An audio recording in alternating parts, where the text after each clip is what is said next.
तो जैसा कि लास्ट एपिसोड में हमने देखा था कि यूनफे और हुमियाओ सीक्रेट रेल्म को एक्सप्लोर करते हुए अर्थ ब्लेजिंग फायर फॉर्मेशन के पास पहुंच चुके हैं। इसे क्रॉस करना काफी ज्यादा मुश्किल था, मगर यूनफे डिवाइन स्टेप का यूज करते हुए इसे क्रॉस कर सीक्रेट रेल्म के एक एल्डर से मिलने पहुंच जाता है। उनसे बात करके यूनफे को पता चला कि ये टियानियन सीक्रेट रेल्म किसी आउटर रेल्म के वॉरियर्स ने तबाह की थी। तो यूनफे उस एल्डर से वादा करता है कि वो इसका बदला जरूर लेगा। साथ ही उस मास्टर ने यूनफे को अपनी cauldron and earth blazing fire भी गिफ्ट कर दी। अब आगे तो इस एपिसोड की शुरुआत में हम देख पाते हैं कि यूनफे ने अपनी कोल्ड्रन को बाहर निकाल लिया। वो हुमियाओ को बता रहा था कि ये जगह रिफाइनिंग के लिए एकदम बेस्ट है, यहाँ पर कोई हमें डिस्टर्ब नहीं करने वाला। वैसे भी इस टियानियन सीक्रेट रेल्म की इवल एनर्जी काफी ज्यादा स्ट्रॉन्ग है, तो हमें ढेर सारी पिल्स को रिफाइन करना होगा ताकि फ्यूचर में आने वाले खतरों से हम निपट पाए। इसलिए मैं काफी सारी पिल रिफाइन करने वाला हूँ जो कि मुश्किल वक्त में हमारे काम आएगी। जिस पर हुमियाओ कहने लगी ठीक है मास्टर, फिर मैं यहीं पर पहरा दे के आपको प्रोटेक्ट करूंगी। जो सुनते साथ ही यूनफे ने कोल्ड्रन को एक्टिवेट करते हुए कई सारे स्पिरिचुअल हर्ब्स को बाहर निकाल लिया। वाले सारे हर्ब उसे सीक्रेट रेल्म से ही हासिल हुए थे और अब यूनफे अपनी 9 सन एसेंस का इस्तेमाल करते हुए क्योस हेवनली रिफाइनमेंट को शुरू कर चुका। उसने वो सारे हर्ब्स कोल्ड्रन में मिला दिए थे और उनकी खुशबू से हुमियाओ काफी ज्यादा खुश हो गई। वो अपने मास्टर से पूछने लगी कि क्या आप मुझे बता सकते हो कि आप कौन सी पिल रिफाइन कर रहे हो, इसकी तो बड़ी ही प्यारी खुशबू आ रही। जिस पर यूनफे बताने लगा कि मैं अलग अलग वेराइटीज की पिल रिफाइन करने वाला हूँ, जिसमें है व्हाइट जेड क्लिनजिंग लोटस पिल, प्रोफाउंड ओरिजिन पिल, माइनर लुई पिल और कुछ दूसरी भी पिल्स जो हमारी सोल और वाइटल एनर्जी को रिस्टोर कर सके। वेल वैसे तो यहाँ पर यूनफे की पावर ज्यादा काम नहीं कर सकती थी, लेकिन उस एल्डर ने दी हुई अर्थ ब्लेजिंग फायर का यूनफे ने यहाँ पर इस्तेमाल किया। अर्थ ब्लेजिंग फायर और क्योस कोल्ड्रन की जोड़ी कमाल की थी। ये तो अल्केमी का एक डिवाइन टूल बन चुका था जिसका यूनफे पूरा फायदा उठाना चाहता है। जिसके बाद हमें यूनफे की एम्परर सोल दिखाई गई जो कि काफी ज्यादा खुश थी। वो कहने लगा कि हीरोज के हाथ में हमेशा अच्छा मटेरियल लगता, देखो तो मुझे भी कितने सारे अच्छे ट्रेजर्स मिल गए। सच बताओ तो ये हीरो वाली फीलिंग वाकई कमाल की है। इधर कुछ ही टाइम बाद यूनफे की रिफाइनिंग प्रोसेस कंप्लीट हो चुकी थी, तो उसने फटाफट से क्योस कोल्ड्रन को ओपन कर दिया और उस कोल्ड्रन के ओपन होते साथ ही उसमें से ढेर सारी डिवाइन पावर के साथ साथ कई सारी अलग अलग तरह की पिल्स फ्लोट होने लगी। हुमियाओ कहने लगी कि मास्टर आप तो काफी ज्यादा अमेजिंग हो, आपने एक साथ ही अलग अलग तरह की पिल्स रिफाइन कर ली। मुझे तो पता ही नहीं था कि आप अल्केमी में भी माहिर होंगे। अब तो आप मुझे और भी ज्यादा पसंद आने लगे हो। तब तक यूनफे ने इन सारी पिल्स को कंटेनर में भर लिया था। वो कहने लगा कि टियानियन सीक्रेट रेल्म में कुछ दिनों तक सरवाइव करने के लिए इतनी पिल्स काफी हो जाएंगी। इन्हें खत्म करने से पहले ही मैं दूसरी एक और बैच रिफाइन कर लूंगा। और उतने में हुमियाओ से बताने लगी कि यहाँ पर कोई आ चुका है। दरअसल वहाँ पर 2 बंदे पहुँच चुके थे। वैसे ये लोग आए तो थे इन दोनों को खत्म करने के लिए, लेकिन हुमियाओ की खूबसूरती को देखते साथ ही उनका इरादा बदल गया। उसमें से एक बंदा कहने लगा कि वाह ये लड़की तो काफी ज्यादा खूबसूरत है, ऐसा लग रहा है कि हेवन भी चाहता कि हम इसके साथ मजे करें। और तभी उसका साथी यूनफे को धमकाने लगा कि अगर जिंदा रहना चाहता है तो अपने सारे स्पिरिचुअल हर्ब्स और इस बंदी को यहीं पर छोड़ दे। जब तक हम इसके साथ टाइम स्पेंड करते हैं तब तक तुझे यहाँ से भागने का मौका मिलेगा। जो सुनते साथ ही यूनफे उन पर अटैक करने वाला था, लेकिन हुमिया उसे रोक लेती है। उसे आंख मारते हुए कहने लगी कि मास्टर आप अपने गुस्से को कंट्रोल कीजिए, क्यों ना आपकी सर्वेंट ही इन्हें हैंडल करे, मुझे तो बस थोड़ी देर के लिए इनके साथ टाइम पास करना है। तो यूनफे भी उसकी बात मान गया। जिसके बाद हुमिया इनोसेंट बनने का नाटक करते हुए कहने लगी कि प्लीज हम पर रहम दिखाओ, हम दोनों यहाँ पर खो चुके हैं, अगर आप हमें रास्ता दिखाओ तो हमारे पास जितना भी ट्रेजर है वो सब आपको मिल जाएगा। जिस पर वो बंदा कहने लगा कि जाने मन तुम तो खुद ही एक ट्रेजर हो, भला तुम्हारे सामने दुनिया का दूसरा ट्रेजर किस काम का, लेकिन हमें ये समझ नहीं आ रहा कि तुम इस खतरनाक सीक्रेट रेल्म में कैसे फंस गई। जिस पर हुमियाओ कह रही थी कि पता नहीं कैसे हम यहाँ पर टेलीपोर्ट हो गए और अब हमें यहाँ से बाहर जाने का रास्ता नहीं मिल रहा। तो दूसरा बंदा उससे कहता है कि बिल्कुल भी टेंशन मत लो, मेरे सीनियर तुम्हारी मदद करेंगे, लेकिन मेरे ख्याल से तुमने यहाँ से बाहर जाने के बजाय हमारे ही साथ रहना चाहिए। वैसे भी तुम्हारा ये बेवकूफ मास्टर किसी काम का नहीं, अगर तुम मेरे सीनियर ब्रदर को फॉलो करोगी तो तुम्हें काफी ज्यादा मजा आएगा। जिस पर हुमियाओ भी खुश होते हुए कहने लगी कि मैं तो आपके सीनियर ब्रदर को फॉलो करने के लिए तैयार हूँ, लेकिन मैं चाहती हूँ कि आप मेरे सीनियर को यहाँ से वापस जाने दो। तो बंदा कहने लगा, हाँ बिल्कुल, वैसे भी तुम्हारा सीनियर हमारे किसी काम नहीं आने वाला, क्यों ना तुम थोड़ी देर के लिए मेरे सीनियर ब्रदर के साथ घूमने चली जाओ। तो हुमियाओ भी फटाफट से इसके लिए राजी हो गई। साथ ही वो यहाँ पर युनफे को देखकर इवल स्माइल कर रही थी। इधर युनफे की एम्परर सोल कहने लगी कि ये बंदी काफी ज्यादा खतरनाक है, इसकी चार्म टेक्निक से तो कोई भी बच नहीं सकता। मैं तो इन दोनों बंदों के लिए प्रे करूंगा कि इन्हें जल्दी से अकल आ जाए। इधर वो बंदा अपने साथी से कहने लगा कि मैं थोड़ी देर में वापस आऊंगा, उसके बाद तुम भी इसके साथ घूमने जा सकते हो। जो सुनकर वो बंदा कहने लगा कि मेरा भाई तो मुझसे काफी ज्यादा प्यार करता है, हमने तो आज तक हर एक चीज को शेयर किया, तो भला ये लड़की क्या चीज है। और अब वहाँ से थोड़ी दूरी पर आने के बाद हुमियाओ ने अपनी चार्म टेक्निक को एक्टिवेट कर लिया। वो बंदा तो एक ही सेकंड के अंदर उसके जाल में फंस चुका था।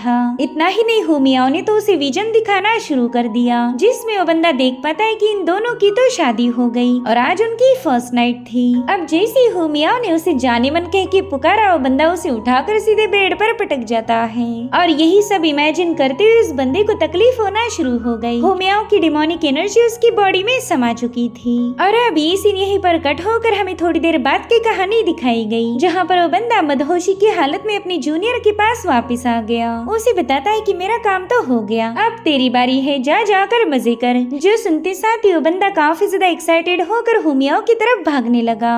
और इसी तरह से थोड़ी देर बाद हुमियाओ युनफे के पास वापस आ गई। उसने उन दोनों बंदों को खत्म कर दिया था। ओके थी मास्टर, इन दोनों की वाइटल एनर्जी को एब्सॉर्ब करने के बाद मुझे ऐसा लग रहा है कि मेरी पावर थोड़ी बहुत रिकवर हो गई। इन दोनों को मजे करने का काफी ज्यादा शौक था, तो मैंने इनके अरमान पूरे कर दिए। लेकिन मैं जानना चाहती हूँ कि क्या मास्टर भी मेरे साथ वक्त बिताना चाहेंगे? आप काफी ज्यादा थक गए होंगे, तो क्यों ना मेरे साथ थोड़ा सा आराम किया जाए। जिस पर युनफे ऑकवर्ड फील करते हुए कहने लगा कि मुझे आराम करने की कोई जरूरत नहीं, और ना बाबा तुम्हारे साथ तो कतई नहीं। खैर अब हमने यहाँ से निकलना चाहिए, मेरे ख्याल से इन लोगों के साथ ही यही कहीं पर मौजूद होंगे, हो सकता है कि हमारा उनसे भी पाला पड़ जाए। और अब हुमियाओ ने जिन दो बंदों को मारा था, हमें उनके साथ ही दिखाए जाते हैं, जो कि कुछ कमजोर लोगों को काफी बुरी तरह से टॉर्चर कर रहे थे। दरअसल ये लोग टियानियन सीक्रेट रैल्म को एक्सप्लोर करना चाहते हैं और उन्हें पता था कि यहाँ पर कई सारे ट्रैप्स बिछे होंगे, और इसी वजह से ये लोग अपने साथ कुछ कमजोर कल्टीवेटर्स को लेके आए थे, ताकि जहाँ कहीं भी ट्रैप होगा इन्हें ही आगे किया जाएगा। और इसी तरह से एक हिडन ट्रैप के चलते इनमें से एक बंदा वहीं पर एक्सप्लोड हो गया। साथ ही उनका लीडर कहने लगा कि हमें तो बस पावरफुल बंदों की जरूरत है, ऐसे लूजर्स का इस्तेमाल हम अपने शील्ड के तौर पर कर सकते हैं। अब अगर तुम लोग अपनी भलाई चाहते हो तो चुपचाप से मेरे ऑर्डर को फॉलो करो, जो भी मेरे ऑर्डर को डिसोबे करेगा उसे भी इन लोगों के साथ शामिल किया जाएगा। और उतने में युनफे हुमियाओ के साथ वहाँ पर पहुँच जाता है। उन दोनों को वहाँ देखते साथ ही एक बंदे ने फटाफट से जाकर उनका रास्ता ब्लॉक कर दिया। साथ ही साथ उनसे पूछ रहा था कि बताओ तुम लोग कौन हो और यहाँ पर क्या करने आ गए। तो हुमियाओ उन्हें बताने लगी कि शायद तुम्हारी बंदों से हमारी थोड़ी देर पहले ही मुलाकात हुई थी। वो दोनों बंदे नेक दिल थे, उन्होंने मेरी काफी ज्यादा मदद की। जिस पर एक बंदा कहने लगा कि हाँ, हमारे दो कंपेनियन काफी देर से गायब हैं, हम उन्हीं का इंतजार कर रहे हैं, लेकिन वो अभी तक वापस नहीं आए। क्या तुम बता सकती हो कि वो लोग कहाँ पर हैं? जिस पर हुमियाओ हंसते हुए कहने लगी कि हाँ बिल्कुल, तुम्हारे दोनों कंपेनियंस को मैं काफी ज्यादा खूबसूरत लगी थी। वो दोनों मेरे साथ थोड़ी देर के लिए सैर पर गए थे और उनका नेचर इतना ज्यादा प्यारा था कि मैं खुद को रोक ही नहीं पाई। हम तीनों के बीच जो सब कुछ हो गया जिसे तुम इमेजिन भी नहीं कर सकते।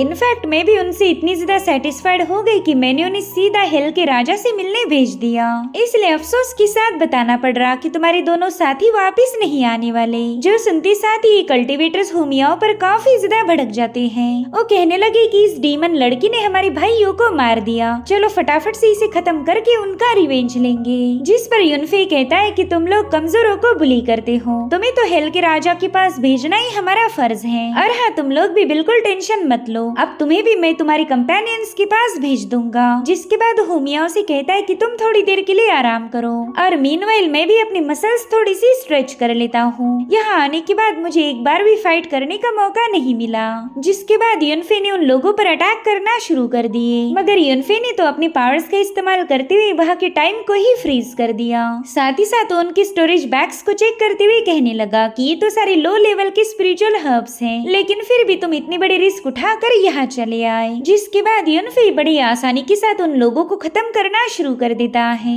कुछ लोगों को उसने सीधे निपटा दिया और कुछ को बुरी तरह से घायल कर दिया। हुमिया उससे कहने लगी कि अरे वाह मास्टर, आप तो काफी ज्यादा पावरफुल हो। देखिए तो कुछ ही सेकंड्स के अंदर आपने इन सारे नमूनों को निपटा दिया। जिस पर यूनफे कहने लगा कि अरे ये तो बस मामूली सा मैटर था, मेरे ख्याल से अब हमने आगे बढ़ना चाहिए। यहाँ पर ऑलरेडी हमारा काफी सारा वक्त जाया हो चुका है और मुझे अपने साथियों को भी ढूंढना होगा। जिसके बाद ये लोग एक लेक किनारे पहुँच गए। उसके दूसरे ही पार एक पैलेस था।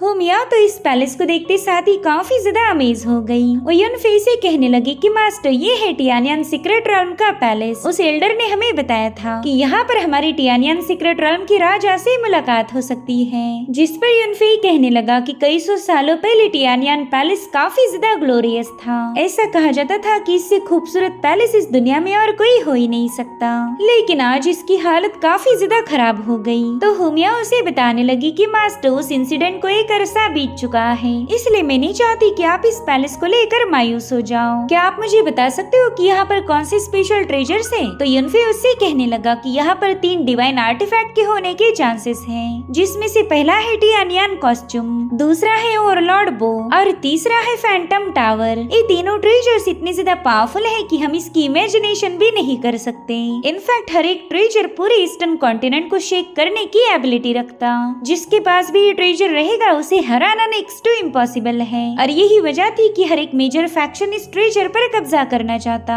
मगर हमने तो उन सब का पत्ता कट कर दिया। जो सुनते साथ ही हुमिया काफी ज्यादा एक्साइटेड हो गई। वो कहती, मास्टर, मैं चाहती हूँ कि आप फटाफट से उन ट्रेजर्स पर कब्जा कर लो। जिस पर यूनफे कह रहा था कि हाँ बिल्कुल, मैं भी इन ट्रेजर्स को हासिल करने के लिए बेताब हूँ। बस एक बार ये हमारे हाथ लग जाए, फिर तो हमारा टियानियन सेक्ट सबसे ज्यादा पावरफुल बनेगा।